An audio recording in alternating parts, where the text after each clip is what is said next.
You can imagine the power of this glorious holy place. I can say this is Pavitra Bhumi of Baba.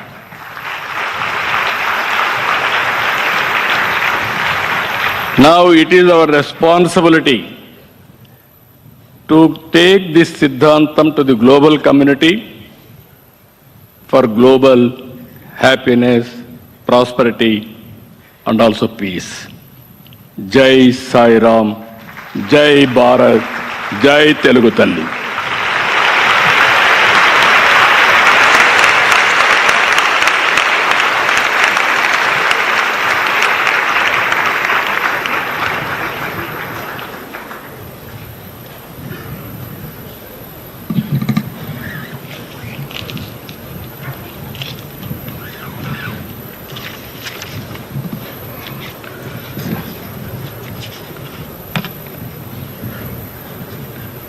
Thank you, sir, for your wonderful and insightful message to our all young graduates.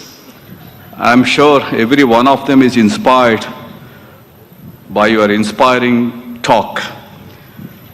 Now I have the honor to invite our chief guest, Shri C.P. Radhakrishnan, Honorable Vice President of India, to deliver the convocation address. Shri C.P. Radhakrishnan.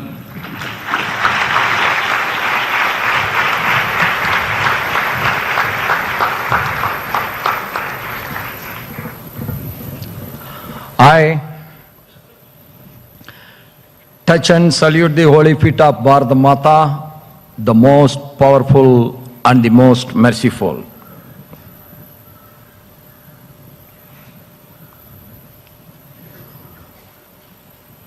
In life, every day is important, but some days become so holistic and unforgettable. I believe that today is one such day for all of us, including me.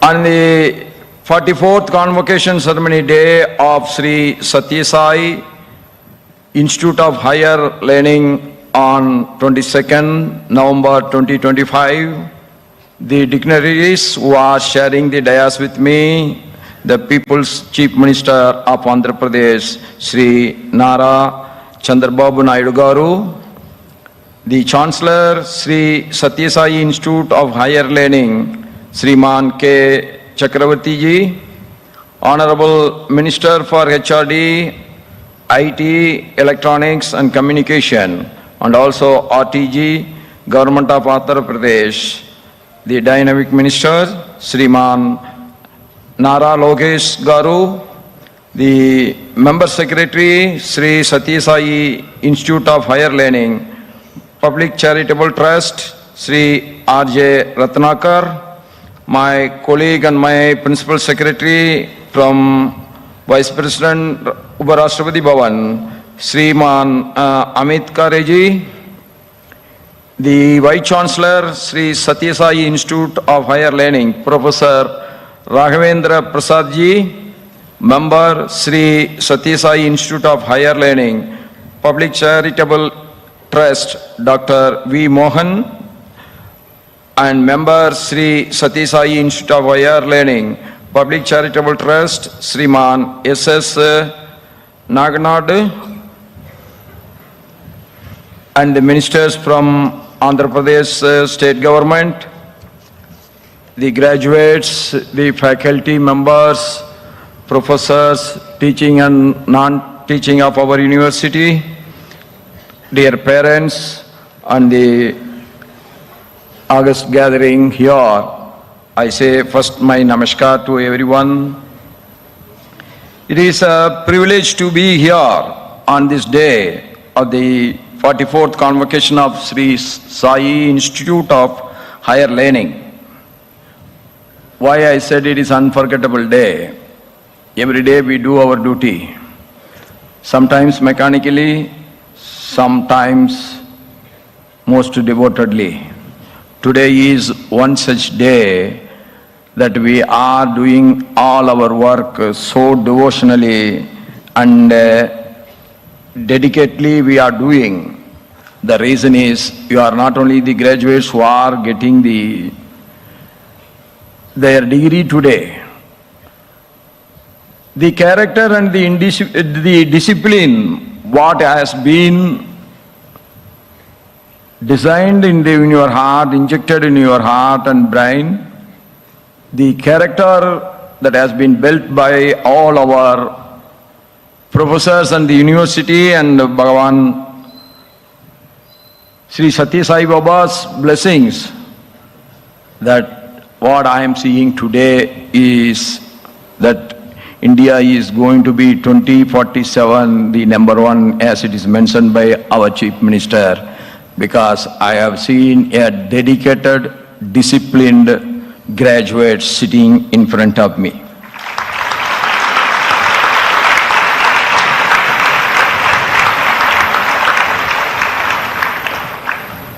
This is an institution known for commitment to excellence in education infused with the timeless values of moral values. This institution was founded by Bhagavan Sri Satya Sai Baba on 22nd November 1981. When they approached me, I asked them, and the Prime Minister is coming, then you can have this convocation also on that day. But they told every year we will have the convocation on the 22nd day of November. That is the principle we are having all these years. This is what I was insisting when I was the governor of 4 states, that they should publish their academic calendar and they should be stick on to that, including the convocation date should be fixed, whether the governor is able to come or not. You should have your convocation on that day. That is where the discipline starts. Then they explained me the importance of 22nd, then immediately agreed I will come. As it was mentioned by our Chief Minister Babu Garuji, that all the top 3 people of this country has visited within a span of 4 days here to this holy land. That shows how powerful is the blessings of our Bhagavan Sri Satya Sai Baba.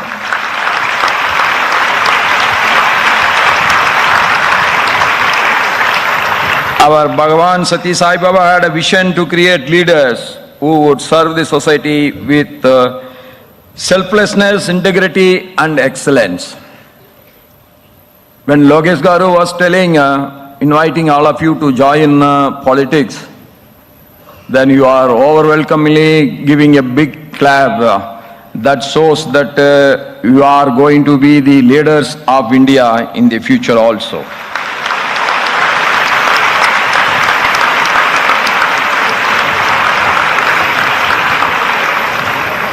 Bhagavan Sri Satya Sai Babaji visualized an education system where service is not an obligation but a way of life. Without we serving the society will not become vibrant, the society will not become good, the society will not take care of itself. We have to build a good society. That cannot happen in dream. That's why we have to love the society, we have to serve the society without any expectation. That is what is the great preachings of our Bhagavan Satya Sai Babaji.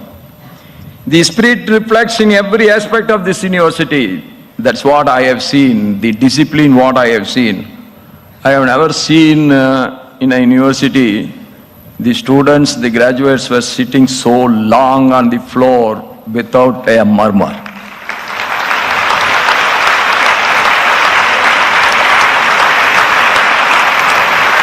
The integrated programs emphasize on discipline and the environment of spiritual reflection are all a testament to that spirit. I extend my courteous congratulations to all the graduates who will receive their degrees today. This is a moment you will remember throughout your life. This is another good beginning in your life. It is not only marks an academic milestone, but the beginning of the journey of responsibility, integrity, and service. I also commend the gurus, parents, and the well-wishers who have supported and guided them in their journey of learning and growth. And I bow my head to all the professors who shaped very well these young minds.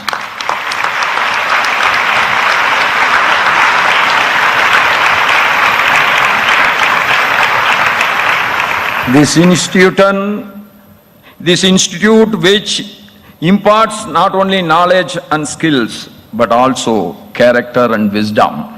That is the greatness of our institute, and that is the greatest achievement of our university.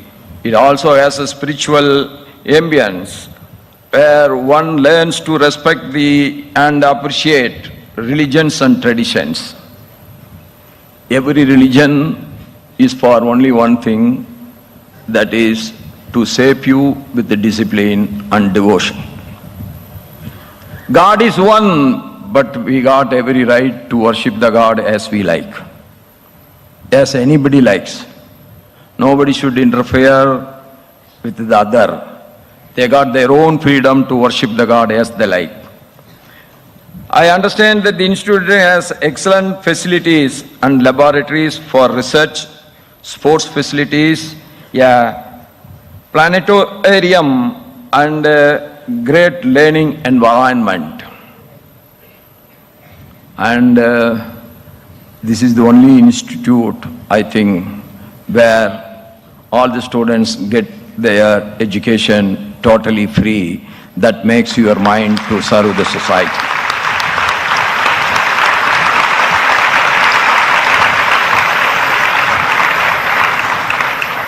Bhagavan Sri Sati Sai Ji has created the emblem of university which shows the Sarva Dharma Stupa instituted, and it is being practiced. I am pleased to learn that this institute, like the Gurukulas of the past, where the professors or the gurus devoted their life for shaping their students. Dear graduates, you are privileged to be in the times when India stands on the threshold of unprecedented transformation. Could you believe some 15 years back, 20 years back, that India is going to be a powerful country in the world? Instead of India listening to the world is listening to India for their problems to find a solution. And that is happening. That is the greatest achievement of our great Prime Minister, Sri Narendra Modi ji. He made our nation today is a hub of innovation and a ray of hope for sustainable development, and above that, peace of the humanity. Under the visionary leadership of our Honorable Prime Minister Sri Narendra Modi ji, the transformative initiatives introduced through the National Educational Policy 2020 have substantially strengthened the country's higher education system. What a wonderful achievements by our university in the research side also, in the latest subjects like AI, the new sciences which is coming up. All this gives me a great confidence. When I was talking to our Chakravarti ji, he told to me, this is a small university. the number is not important, but how the students are getting shaped is more important than anything else in the world.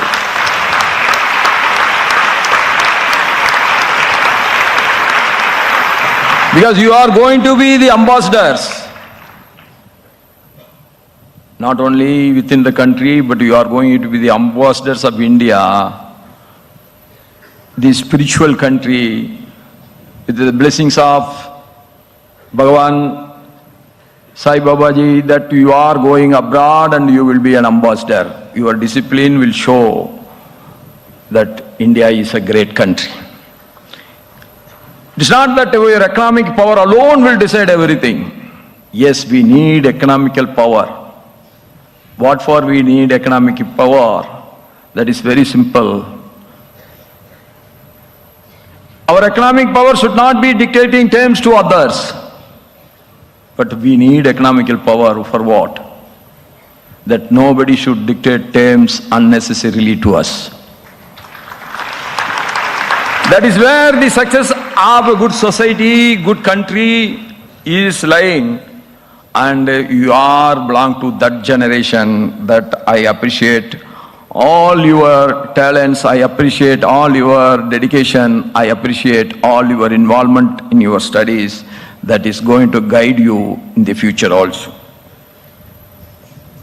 Higher education institutions are advancing towards multidisciplinary research and excellence. That we have to go furthermore. More and more money should be allocated for research.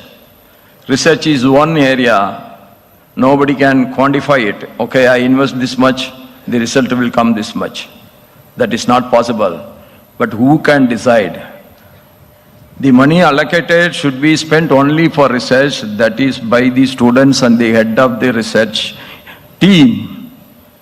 Their conscience only can lead to a good result. How many of us were confident when the Modi ji has given a call to all the scientists of this country that you must find a vaccination for COVID? But ultimately, his encouragement, his confidence created the confidence in the minds of the scientists. And the scientist invented the vaccination for the COVID. And the entire 140 crore people of India has been offered a COVID vaccination free of cost. That is the greatest achievement of Narendra Modi.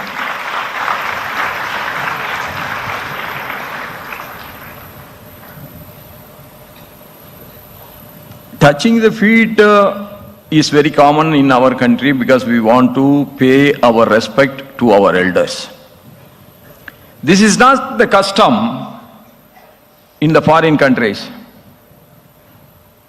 One of our Tamil was the minister in that country, and the president of that country, when Modi ji visited that country in the airport, he touched the feet of Narendra Modi. That was surprised me. But one of the minister is a Tamil from my area, and he is there. I met him in the Coimbatore airport. He introduced himself and I also introduced myself. When I was the governor, so he was talking to me and he was telling me, I asked him, why you are president of your country has touched the feet of our Prime Minister Narendra Modi ji. Then his immediate spontaneous response was, he also asked the same question to his to his president, because he was a part of that his cabinet. Immediate reply from that country's president was, he is the only man who saved the humanity by giving COVID vaccination free of cost to more than 100 countries. Now you can understand why I said in the beginning of my speech, Bharat Mata, the most powerful and the most merciful. You can be most powerful, but your power has no value unless you are merciful to others. When the whole Western world also found the vaccination for COVID, but they were running behind how to patent it. So by patenting it, they thought they can sell it for very high price. They were quoting something around 7,500, not rupee, but dollar. How many of the people in this world can afford to buy that and have a vaccination? Modi ji never tried for it.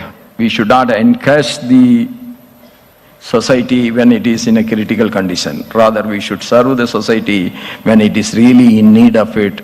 That has been proved. That is the reason why Modi ji is now not only an Indian leader, but he is a global leader today.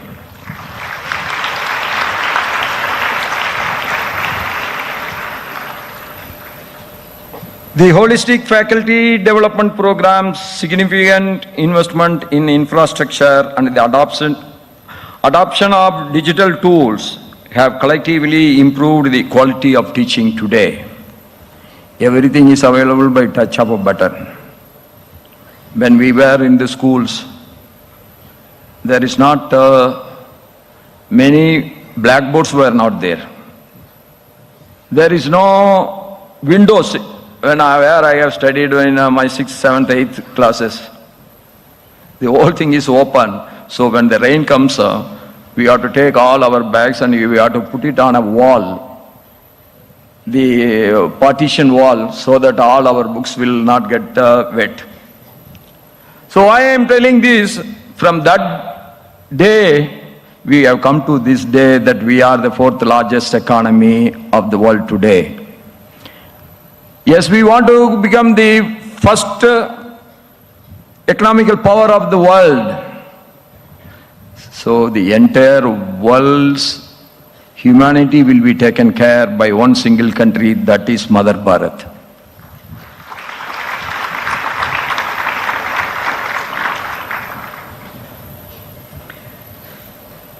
When we embrace global ideas, that need not be that we must lose our rootedness.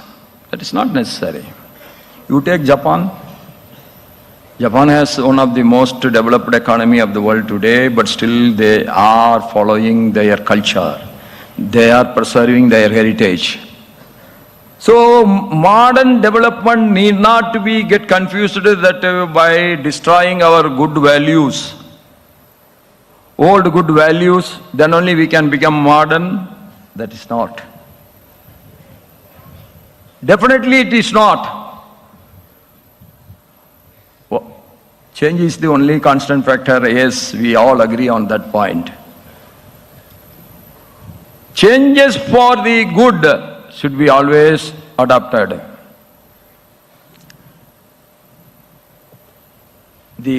Another constant factor should be all the goodness which has been created by our elders for good living, a respectable society. That value should be always preserved. So all the goodness should be adopted and all the goodness should be preserved. That is where the great success of our society is going to be. It is a call for adopting and keeping pace with the latest technological advancements like the AI, big data, blockchain, machine learning, and